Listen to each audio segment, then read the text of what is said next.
আপনি কি মনে করেন ওসমান হাদি এখনো জীবিত আছে? না, ওসমান হাদি এখনো তো জীবিত নাই। ওসমান হাদি অলরেডি বেগম খালেদা জিয়ার কাছে চলে গেছে।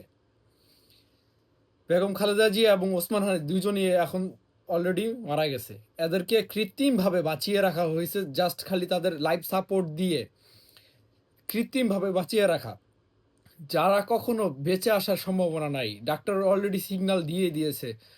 কারো যদি মস্তিষ্কে এইভাবে এখানে গুলি লাগে এবং এই সাইড দিয়ে যদি গুলি বের হয়ে যায়, সেই প্রাণী, সেই ব্যক্তি কখনো জীবিত থাকার কথা না। এইভাবে যেইভাবে শুটার শুট করছে, শুটার হচ্ছে একদম প্রফেশনাল কিলার, প্রফেশনাল শুটার।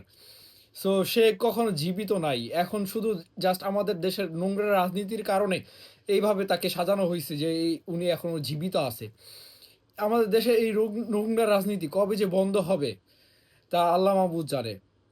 আমাদের দেশের এই নোংরা রাজনীতিকে বন্ধ করতে হলে আমাদের এই যে বয়স্কদের, যারা বয়স্ক বুড়া বয়সের যারা রাজনীতি করে তাদেরকে এই রাজনীতি থেকে সরে যেতে হবে। আমাদের ইয়াং জেনারেশনকে এই রাজনীতিতে আসতে হবে।